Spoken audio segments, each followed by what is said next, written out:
In the past, women were seen as nothing more than a burden for her father or her husband. She was expected to follow her role of keeping her husband happy and was never allowed a voice of her own. She was seen as nothing more than property, which is why the dowry even existed.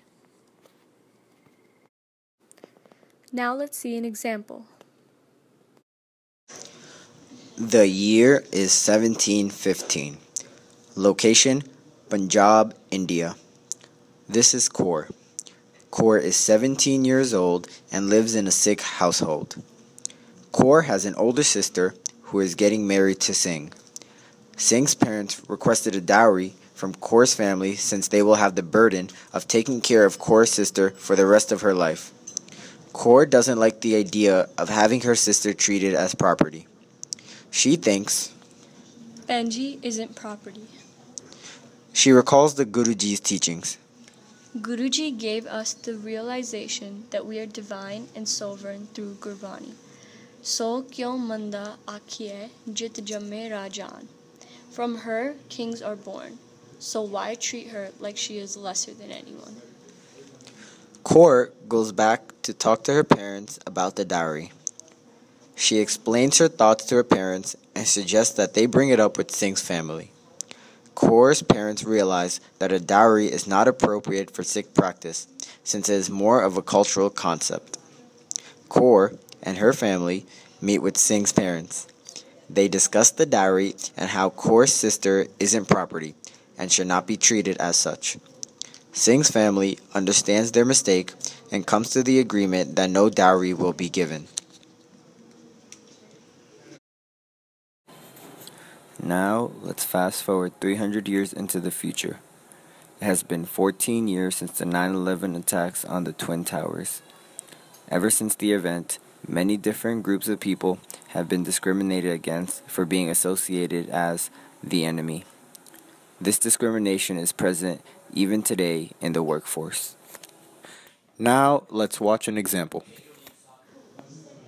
The year is 2015. Location, New York City, United States. This is Scar. Gar is 17 years old and lives in a Sikh household. Gar has an older brother, Singh, who is trying to get a job. Singh wears a dastar and has a beard. He has been having trouble finding a job even though he is qualified. All the employers say, You are very qualified, but we have to ask you to be shaven and cut your hair down to an appropriate length to abide by company regulations. Singh is very frustrated and is thinking of giving up his case to get the job.